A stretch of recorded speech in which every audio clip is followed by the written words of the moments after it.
a more specific event was the day I gave birth. I definitely I hyped you up so much in the last episode because you just supported me so much through that, and I was so astounded that you weren't queasy, you didn't pass out, you were a champ. So I just want to hear from your perspective how that day was for you, what it was like seeing me give birth. It was the most beautiful thing I've ever seen.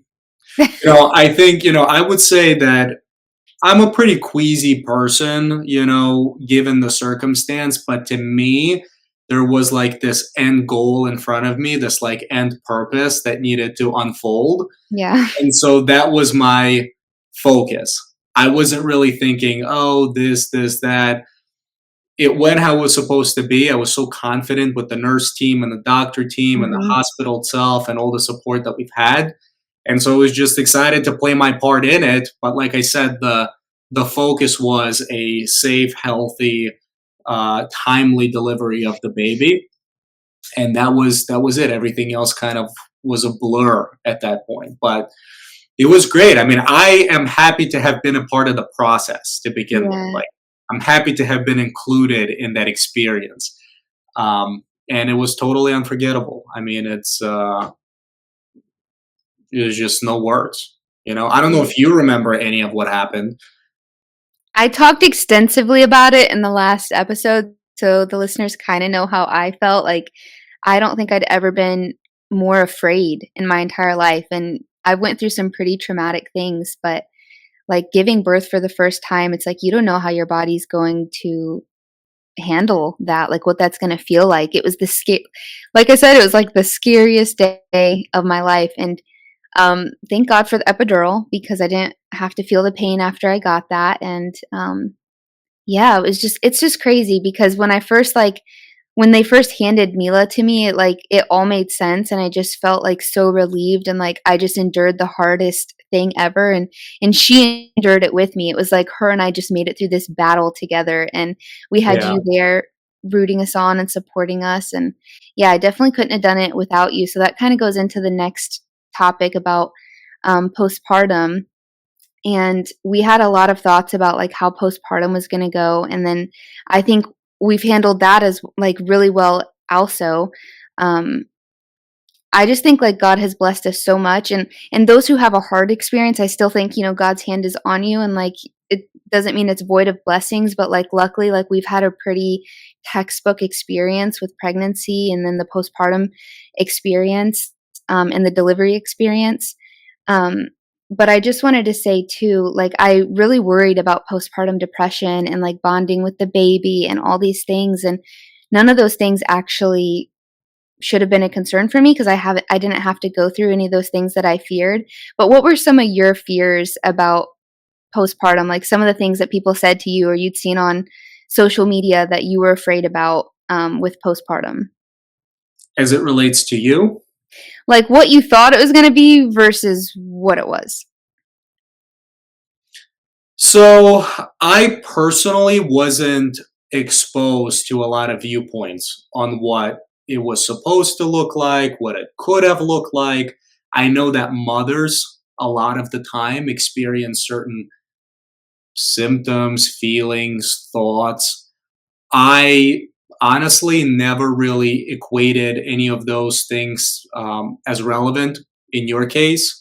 For some reason, I have this, innate confidence just in your ability to execute as a great mom, Yeah. And I think you just have a track record of being great at whatever you do and approaching things with commitment and seriousness and um, just a way that you do things. So I wasn't really worried about you having any sorts of feelings or off things about the baby or anything like that. I knew that the recovery and certain things like that would be a little difficult, but nothing you can't get Yeah. through, especially Well, you and I we together.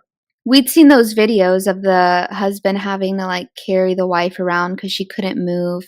Um, Yeah, yeah, yeah. So I definitely thought that was I thank you for mentioning that. So I think that was the only thing that was kind of like out of the blue is you just like giving birth 1 minute and then just, walking the hospital and running marathons and launching a cooking show the next minute, right? That was a little freaky. So the level of independence that you assumed right after this whole process was impressive, right? I thought you would need sort of me more on the physical level to kind of Yeah, get you covered, but it was just a smooth sailing from there. That was impressive. Everything else, I had absolute confidence in you that you'd be fine. I appreciate that. No, I definitely thought that I would be like bedridden for days. And some women are, but like luckily I didn't tear or like I said, I experienced just like a textbook, pretty miraculous delivery just in how smooth that it went. And I don't take credit for that. Like I give all glory to God for that. That is not my own doing, you know. But yeah, right after giving birth, I was running around cleaning up the hospital room, and all the nurses were like, "Maybe you should sit down," and I was like, "Maybe I should." Like, I don't know, I don't feel anything, but maybe you're right. So I just feel so lucky that I did regain myself and my like I didn't struggle physically, and I thought that I would, and I could just like looking back at my last episode, I talked so much about the fear that I felt going into it, and if I could go back and tell myself one thing, it would just be to like have more peace and to trust God and to not be so afraid because it wasn't as bad as I thought it was going to be at all. Yeah, yeah. No, 100%. I mean, I think a healthy level of caution and nervousness. I mean, totally. I mean, your body's about to go through just an incredibly radical transformation. So Yeah. completely understand, but at the end of the day, you leave it up to God and you trust in the process. And Yeah. like I said, you've been incredible. And it wasn't just, a couple of days after the delivery either when, adrenaline just wore off.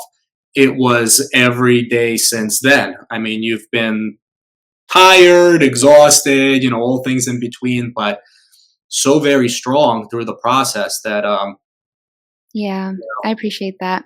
And just kind of like staying on the topic of postpartum, there were definitely a couple of nights. Well, you have a bunch of pictures of me early on in the experience, like crying while trying to figure out pumping and crying while figuring out breastfeeding and well, you do that crying. trying to figure out breakfast most days, so that wasn't really a red flag. Yeah, I'm emotionally expressive, but like crying in the middle of the night, like it's hard, it's like just like real talk. It's hard. Like I didn't realize how I don't want to say how selfishly I spent my time, but just how like I could live my life how I wanted. If I'm going to bed at 11, I'm going to bed at 11, or if I'm going to bed at 1 in the morning, that's fine. I can sleep till 9 if I want to. I can sleep till 10, 11. Like it doesn't matter. But then all of a sudden I have this little fragile creature that depends on me to get up and to take care of her needs every couple hours. So there was definitely a moment a couple weeks in where I just like cried in the middle of the night and you were with me. You woke up and were with me and encouraged me and supported me, but I think there's definitely like there's a lot of dying to yourself that happens in the beginning of parenthood and in those early days of postpartum where like you realize it doesn't matter what you want. It doesn't matter like your schedule, your preferences or anything. Like no, like you are solely on this planet at this point in time to take care of this baby. And I definitely think I've been a little bit of a spoiled princess for the past few years of my life. And so to like things are no longer about me, like there was a lot of dying to myself that was going on. And so like postpartum is definitely hard, but I never went into like the depression side of it. And I think it's because I had such a good support system. Like I have such a good support system. And my heart just goes out so much to the women that have to do it alone. And yeah, I could definitely see like deeper depression coming if I had to do this by myself or I didn't have your financial support or just like your emotional support that the way that you're able to be there for me. So I just thank God all the time that the way my testimony worked out is that I found God and then I found my husband and then we had a baby.